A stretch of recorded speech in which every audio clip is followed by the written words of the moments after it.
Hello students, आज हम लोग यूनिफॉर्म सर्कुलर मोशन पढ़ेंगे जो क्लास 10th के आईसीएसई बोर्ड का एक इम्पॉर्टेंट चैप्टर और इंटरेस्टिंग। कोरोना वायरस से परेशान मत होइए। आज हमें केवल एक समस्या है और वो समाधान उसका ही हमारे हाथ में है कि हमारे पास समय बहुत है, उसका कैसे सदुपयोग करें। तो निप्स क्लासेस की ऑनलाइन क्लासेस अटेंड करके अपना समय का सदुपयोग करें, कोर्स कंप्लीट करें और जितना हम लोगों ने कवर करवा दिया है इस शॉर्ट ड्यूरेशन में, इतना ही आप क्लासरूम में जाके करते हैं। तो don't worry, have a nice time, enjoy your class. A very good day to you.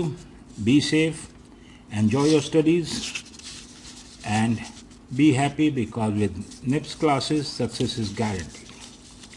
Okay, आज हम लोग एक बहुत इम्पॉर्टेंट कॉन्सेप्ट को पढ़ेंगे which is called uniform circular motion, और साथ साथ व्हाट इज़ सेंट्रीपिटल फोर्स और सेंट्रीफ्यूगल फोर्स, ये आप लोगों ने कई बार लोगों से सुना होगा। तो इस टॉपिक, इस लेक्चर में हम लोग कवर करेंगे कि यूनिफॉर्म सर्कुलर मोशन क्या होता है, what is the direction of acceleration on a body moving in a circular. इस सर्कुलर पाथ पे जब कोई बॉडी मूव कर रही थी उस पर एक एक्सेलेरेशन लगता है, वो क्या होता है, किधर डायरेक्शन होता है। सेंट्रीपिटल फोर्स की क्या वैल्यू है, किधर डायरेक्शन है। कुछ एग्जाम्पल्स हम लोग सेंट्रीपिटल फोर्स के करेंगे। और सेंट्रीफ्यूगल फोर्स क्या होता है, ये एक फिक्टिशियस फोर्स है, इसके बारे में भी हम लोग पढ़ेंगे कि सेंट्रीफ्यूगल फोर्स क्या होता है और उसे फिक्टिशियस या वर्चुअल फोर्स क्यों कहते हैं। Okay, so we start here we go. अगर कोई बॉडी एक यूनिफॉर्म स्पीड पे, मतलब जैसे 1 मीटर पर सेकेंड, 2 मीटर पर सेकेंड यूनिफॉर्म स्पीड पे एक सर्कुलर पाथ पे घूमती है, तो उसको हम लोग यूनिफॉर्म सर्कुलर मोशन कहते हैं। नोट कर लीजिए, if a body moves with a constant speed in a circular path, its motion is said to be uniform circular motion. अब थोड़ा सा डिफरेंट है, हम लोगों ने 9th में पढ़ा था uniform linear motion. A body constant velocity से मूव करती है तो उसको हम लोग यूनिफॉर्म लीनियर मोशन या motion in one dimension, uniform motion in one dimension कहते हैं। इसमें क्या है, इसमें यहां पे वेलोसिटी का वेक्टर ये है, मैग्नीट्यूड सेम है, यहां पे चेंज हो रहा है, यहां पे चेंज हो रहा है। इसको V3 कर देते हैं, इसको V2 एरो कर दिया to mark it as a vector. Magnitude same है 2 मीटर पर सेकेंड, लेकिन इसका डायरेक्शन कहाँ है, टूवर्ड्स नॉर्थ। अगर इसको नॉर्थ मानते हैं और इसको ईस्ट, इसको वेस्ट और इसको साउथ, तो यहाँ पे क्या है, 2 मीटर पर सेकेंड नॉर्थ, 2 मीटर पर सेकेंड वेस्ट, 2 मीटर पर सेकेंड साउथ, 2 मीटर पर सेकेंड ईस्ट। तो वेलोसिटी का मैग्नीट्यूड सेम है। यूनिफॉर्म सर्कुलर मोशन में यूनिफॉर्म स्पीड है, वेलोसिटी सेम नहीं। तो इसको, ये चीज़ बिल्कुल डिफरेंट समझ लीजिएगा। और अगर ये सेंटर है और ये रेडियस है, तो जो वेलोसिटी का डायरेक्शन है वो हर पॉइंट पे 90 degrees, it is at perpendicular to the radius drawn at that point. ये पॉइंट पे वेलोसिटी ये है, और ये अगर इस पॉइंट पे हम यहाँ रेडियस ड्रॉ करेंगे तो ये 90 डिग्री। अगर यहाँ से हम यहाँ पे एक वो बनाएं और इस पे एक 90 डिग्रीज एंगल बना दें तो वेलोसिटी ये डायरेक्शन, तो ये वेलोसिटी, ये स्पीड, एंगुलर स्पीड, ये इस डायरेक्शन में मूव कर रही है, वेलोसिटी बार बार चेंज होती जा रही है। बहुत ज़रूरी है, in uniform circular motion the velocity remains changing, the speed remains constant. Okay, आप मान लीजिए, लेट अस अज्यूम कि एक बॉडी ऐसे जा रही है। अब आपको उसको इस डायरेक्शन में मोड़ना है, तो क्या करेंगे, आप उसको ऐसे फोर्स लगाएंगे तभी आएगा। इस डायरेक्शन में मोड़ना है तो आप ऐसे फोर्स लगाएंगे। अब इस केस में क्या है, एक पॉइंट पे वेलोसिटी ये है और इस पॉइंट पे जाके वेलोसिटी ये हो गई। तो आपने किधर फोर्स लगाएंगे, ये फोर्स लगाएंगे। ये फोर्स को ही हम सेंट्रीपिटल फोर्स कहते हैं। जब भी कोई फोर्स लगेगा तो force is equal to mass into acceleration, किस में पढ़ा हमने, न्यूटन सेकंड लॉ में। तो एक्सेलरेशन भी होगा। जब भी वेलोसिटी चेंज हो रही है, वेलोसिटी यहाँ थी, यहाँ चेंज हो गई, डायरेक्शन चेंज हो गया, तो एक्सेलरेशन होगा। जब भी एक्सेलरेशन होगा तो फोर्स लगेगा। तो एक्सेलरेशन का जो डायरेक्शन होता है that is perpendicular to the velocity. जो वेलोसिटी का डायरेक्शन है उससे ये परपेंडिकुलर होती है। ओके, अब एक दो चीजें हम लोग देखते हैं, बड़ी इंटरेस्टिंग चीजें। अगर एक बॉडी यहां मूव कर रही है, इसका रेडियस आर है और टी सेकेंड में एक राउंड लेती है, तो इसकी यूनिफॉर्म स्पीड कितनी होगी, ये रेडियस आर है तो सर्कमफ्रेंस कितना हुआ 2 पाई आर। कितना टाइम लेता है एक सर्किल करने, सर्कमफ्रेंस करने में, टी है। तो अगर कभी भी क्वेश्चन ये दिया जाए what is the speed, you will say 2 pi r. Velocity 2 pi r नहीं होगी, वेलोसिटी हर जगह चेंज होती जाएगी। तो वेलोसिटी चेंज हो रही है इसलिए एक्सेलरेटेड मोशन है। अब वेलोसिटी चेंज होने के लिए ये चीज मान लीजिए कि किसी भी पॉइंट पे जो वेलोसिटी है वो रेडियस के टेंजेंट होती है और एक्सेलरेशन इस डायरेक्शन में होता है। एक्सेलरेशन की वैल्यू जो है मैं आपको बता दे रहा हूं, अभी कोर्स में नहीं है आपके, but acceleration is equal to v square by r. V जो है मैग्नीट्यूड ऑफ स्पीड है। तो अगर वी 2 मीटर पर सेकेंड की स्पीड से जा रही है और रेडियस 1 मीटर का है, तो एक्सेलरेशन कितना होगा 2 into 2 by 1 is equal to 4 metre second minus 2। ये आपका एक्सेलरेशन की फॉर्मूला है। और सर्टेनली अगर मास m है तो फोर्स कितना होगा, फोर्स इज mv स्क्वायर। तो direction of acceleration is always normal to the direction of velocity और in the direction of radius and pointing towards centre. ये जानना बहुत ज़रूरी है कि एक्सेलरेशन हमेशा सेंटर की तरफ डायरेक्टेड रहेगा, और जब एक्सेलरेशन सेंटर की तरफ डायरेक्टेड है तो फोर्स भी उसी डायरेक्शन में डायरेक्टेड रहेगा। v कांस्टेंट है, r कांस्टेंट है, तो एक्सेलरेशन का मैग्नीट्यूड कांस्टेंट है, लेकिन डायरेक्शन चेंज होता जा रहा है, तो इसलिए एक्सेलरेशन का भी डायरेक्शन चेंज होता जाएगा। तो it is a case of uniform speed changing velocity और changing acceleration। वेलोसिटी और एक्सेलरेशन का मैग्नीट्यूड कांस्टेंट है, मैग्नीट्यूड को हम ऐसे कह दें, और इसमें भी कांस्टेंट है, लेकिन डायरेक्शन चेंज होता जा रहा है। अंडरस्टूड? तो अब क्वेश्चन ये आता है कि जब एक्सेलरेशन है तो फोर्स भी एग्जिस्ट करेगा, because force is equal to mass into acceleration. Whenever a force is applied on a body it causes acceleration. ये हम लोगों ने कहाँ पढ़ा था, ये हम लोगों ने 9th में न्यूटन के लॉ में पढ़ा था। तो अगर डायरेक्शन ऑफ एक्सेलरेशन इस साइड है तो यहाँ पे फोर्स भी लगेगा। मास बॉडी का m है, v मैग्नीट्यूड से मूव कर रही है, तो फोर्स का जो होगा, force is equal to mv square by r। इस फोर्स को जो सेंटर की तरफ लगता है उसको हम सेंट्रीपिटल फोर्स कहते हैं। तो सेंट्रीपिटल फोर्स याद कर लीजिए, centripetal force is acting on a body moving in a circular path in a direction towards the center of circular path. अगर मान लीजिए बॉडी यहाँ थी और इसको अगर सेंट्रीपिटल फोर्स नहीं होता तो बॉडी ऐसी ही चलती जाती, क्यों? By the Newton first law of inertia. लेकिन इसको सर्कुलर पाथ में रखने के लिए हमें इसको बार बार अंदर की तरफ खींचना पड़ेगा, हर पॉइंट पे अंदर की तरफ खींचना पड़ेगा।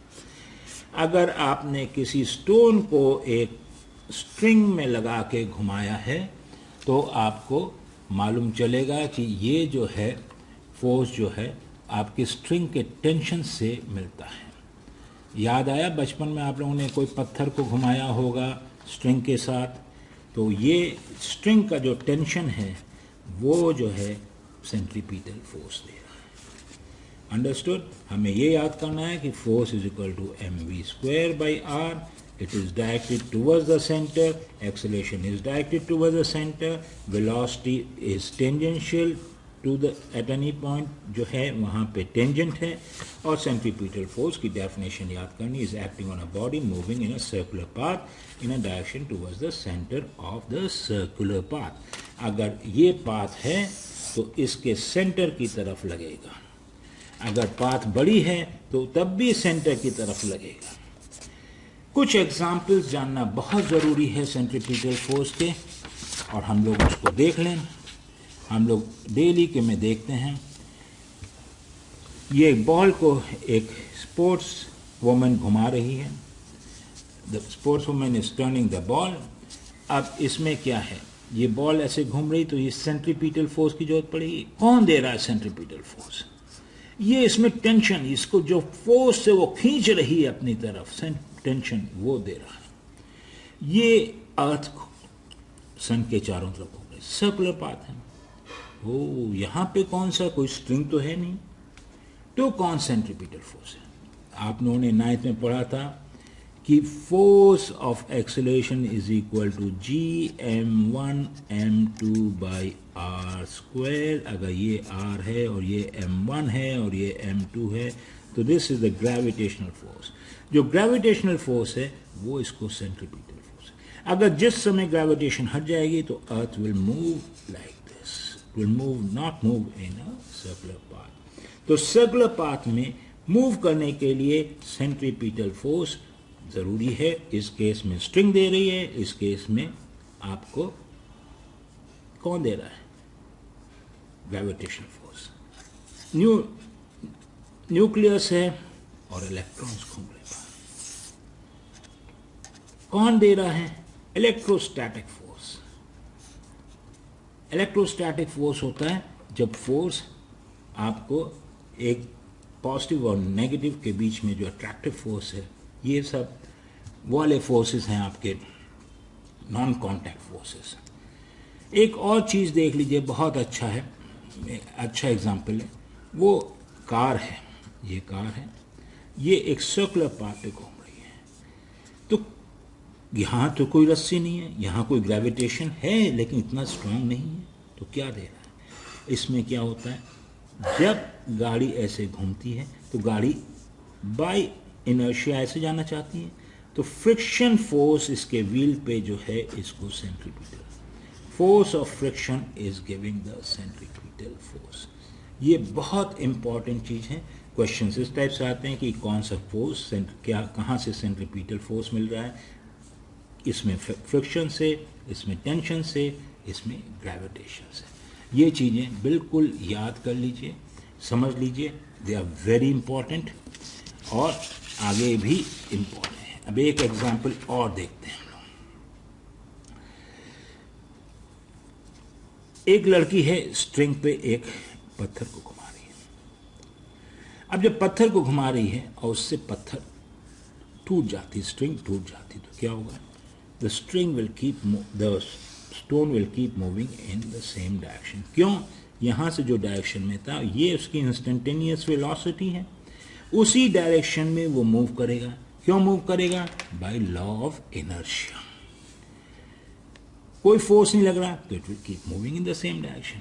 अब ये लड़की तो घूम रही है, तो बाहर से अगर कोई देखेगा तो उसे दिखाई देगा कि ये फोर्स जो है, ये स्टोन जो है यहाँ तक तो सेंट्रीपिटल फोर्स की वजह से घूम रहा था, और जैसे ही सेंट्रीपिटल फोर्स हटा तो ये जो है स्टोन चला गया। लड़की को क्या दिख रहा है, यहाँ से जब घुमा रही है तो लड़की को दिखाई दे रहा है मेरे पास टेंशन है, और वो स्टोन के साथ घूम रही है। स्टोन उसको कांस्टेंट डिस्टेंस पे दिखाई दे रहा है। यहाँ वाले आदमी को तो स्टोन यहाँ दिख रहा है, यहाँ दिख रहा है, यहाँ दिख, इस लड़की को अपना स्टोन हमेशा इतनी दूरी पे दिखाई दे रहा है।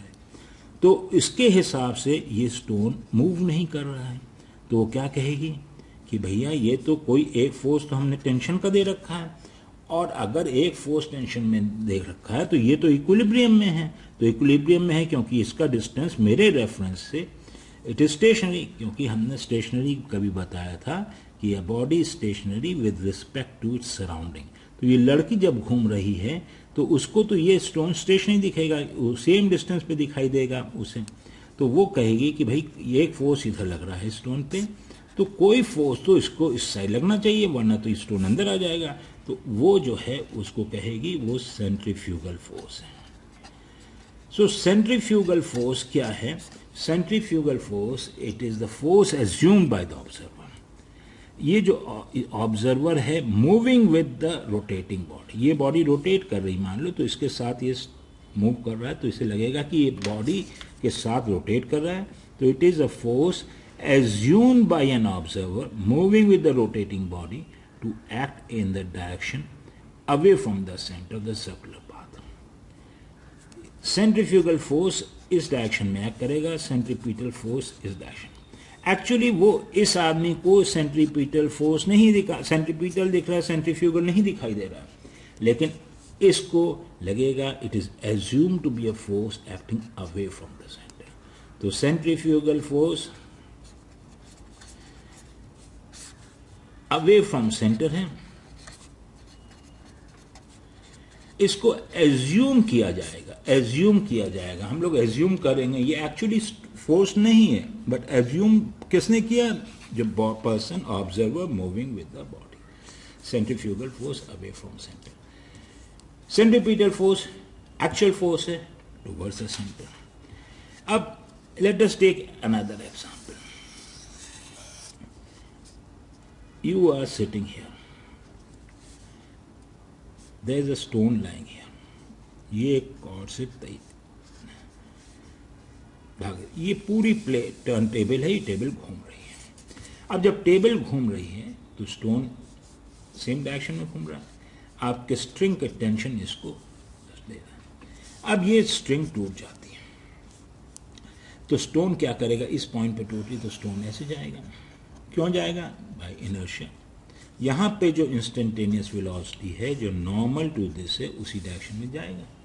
लेकिन आपको क्या लगेगा? जब आप यहाँ पे पहुँचेंगे तो आपको यहाँ दिखाई देगा स्टोन, यहाँ पहुँचेंगे तो आपको यहाँ दिखाई देगा, यहाँ पहुँचेंगे तो आपको, आप मूव की जा रहे हैं तो आपको लगेगा कि स्टोन आपसे कांस्टेंट धीरे धीरे दूर होता जा रहा है। आपको लगेगा कि स्टोन पहले आपके इतनी दूर था, टूटने के बाद इतनी दूर हो गया, फिर इतनी दूर हो गया। ये 0.1 है, ये 0.2 है, ये 0.3 है, ये 0 है, तो 0 1 2 3। क्योंकि आप मूव कर रहे हैं तो आपके ये डायरेक्शन में सीधे आएगा, तो आपको लगेगा कि स्टोन सीधा मूव कर रहा है। तो अब आप कहेंगे क्यों मूव कर रहा है? तो आप कहेंगे वेल सेंट्रीफ्यूगल फोर्स था, सेंट्रीपिटल फोर्स ने बैलेंस कर रखा था सेंट्रीफ्यूगल फोर्स को। सेंट्रीफ्यूगल फोर्स बाहर की साइड एक्ट कर रहा था, सेंट्रीपिटल फोर्स अंदर की साइड था। सेंट्रीपिटल फोर्स जब कौन दे रहा था? टेंशन दे रहा था। जैसे ही टूटा तो आपका ये सेंट्रीफ्यूगल फोर्स ने इसको बाहर फेंक दिया। ये एज्यूम्ड फोर्स है, एक्चुअली नहीं है। क्या हो रहा है? ये इनर्शिया से मूव कर रहा है। इस चीज पे बता रहे हैं, अगर कोई प्लेट है उस पर कॉइन रखा हुआ है, उसका मास m है और कोएफिशिएंट ऑफ फ्रिक्शन म्यू है, तो इसका वेट कितना होगा? mg मास इंटू, ये रेडियस r पे है। तो फ्रिक्शन हमेशा डिफाइन किया जाता है, जितना मास नीचे की तरफ एक्ट कर रहा है उतना ही नॉर्मल ऊपर की तरफ एक्ट करेगा। तो normal is equal to mg, क्योंकि ऊपर नीचे का तो कोई मोशन नहीं है, मोशन ऐसे सर्कुलर मोशन। अब इसको सेंट्रीपिटल फोर्स चाहिए। सेंट्रीपिटल फोर्स क्या? mv² by r। वो कहाँ से आ रहा है? वो फ्रिक्शन से आ रहा है। फ्रिक्शन इसको बाहर जाने नहीं दे रहा, अंदर की साइड रुक रहा है। जैसे कि कार का मूवमेंट था, उस केस में भी फ्रिक्शन अंदर की साइड मूव कर रहा था, यहाँ लग रहा था, इसी टाइप में। तो इसको हम कह देंगे m g normal reaction into. तो force is always equal to mass weight into, जो भी फोर्स एक्ट कर रहा है उस पे ऊपर जितना ज़्यादा फोर्स होगा उतना ज़्यादा आपका ये होगा। इससे आप mm कैंसिल कर देंगे तो आपको ये आ जाएगा कि कितना होना चाहिए, या ये दे दिया तो कितनी वेलोसिटी होनी चाहिए आपको मूव करने के लिए। तो v² r is equal to g into mu. Question ये आ सकता है कि कोएफिशिएंट ऑफ फ्रिक्शन, इसका कोई वैल्यू नहीं होती, यूनिट नहीं होती। ये क्या एक्सेलरेशन है, ये क्या एक्सेलरेशन है, ये केवल कांस्टेंट है। तो अगर आपको v²/r दे दिया और g दे दिया तो आपको म्यू निकालना होगा, निकाल सकते हैं। इसमें कोई भी एक अननोन दिया जा सकता है जिससे आप निकाल सकते हैं। तो centrifugal force is a fictitious force acting away from the centre which an observer assumes. जो ऑब्जर्वर क्या रोटेट कर रहा है बॉडी के साथ, उसको एज्यूम करता है कि सेंट्री। Okay, we will consider a very very interesting example which is called roller coaster. Roller coaster एक इस टाइप का है, आप लोगों ने मूवी में देखा, अगर बॉम्बे गए हों या किसी स्पोर्ट्स वो मैजिका में गए हों या किसी गेम पार्क में गए हों तो देखा होगा, ऐसे गाड़ी जाती है, ऐसे घूमती है और वापस आ जाती है। आप यहाँ पे आपकी बॉडी ऐसे रहती है और यहाँ पे जाके आपकी बॉडी कैसे होती है, ऐसे हो जाती है। ओ, तो आप गिरते क्यों नहीं? गिरते इसलिए नहीं है, आपकी बेल्ट तो सेफ्टी के लिए लगाते हैं, लेकिन गिरते फिजिक्स के सेंट्रीपिटल फोर्स की वजह से। इस पॉइंट पे क्या फोर्स लग रहा है? नीचे आपका वेट mg, कुर्सी आपके ऊपर फोर्स लगा रही है नॉर्मल रिएक्शन 1, ये 1.1, ये 2.1। ऊपर क्या है, आप क्या कर रहे हैं? mg। कुर्सी आपके ऊपर फोर्स लगा रही है m2। तो इस यहां पे क्या centripetal force? Centripetal net force ऊपर क्या है? n1 minus mg। ये आपका सेंट्रीपिटल फोर्स है। यहां पे क्या है? n2 plus mg is giving you centripetal force. तो ये जो वेट है आपका और ये नॉर्मल रिएक्शन यहां पे, ये सेंट्रीपिटल फोर्स। सेंट्रीपिटल फोर्स हो गया आपका mv²/r। तो ये रीजन है कि आप ऊपर जब घूमते हैं तो आप नहीं गिरते। इसी तरह से अगर कोई एक आदमी एक पेल ऑफ वाटर को स्विंग करता है और ऐसे स्विंग करता है तो यहाँ पे पेल से, ये तो उल्टी हो गई है पेल, ये ऐसे हो गई है, तो पानी इसलिए नहीं गिरता क्योंकि जो स्ट्रिंग का टेंशन है और वेट है वो इसको जो है मिला के सेंट्रीपिटल फोर्स देता है। ये एग्जाम्पल बहुत इंटरेस्टिंग है। इसी तरह से आपने मौत का वो देखा होगा, जादूगर, जो सर्कस में एक रिंग होता है, उसमें मोटरसाइकिलिस्ट ऐसे घूमता रहता है, ऊपर जाता है नीचे जाता है, वो केवल सेंट्रीपिटल फोर्स की वजह से रुक जाता है। क्या होता है, आदमी ऐसे जाना चाहता है लेकिन सेंट्रीपिटल फोर्स उसको ऐसे खींचता है। तो centripetal force plays a very important role. Understand this. Enjoy your day. Enjoy your studies.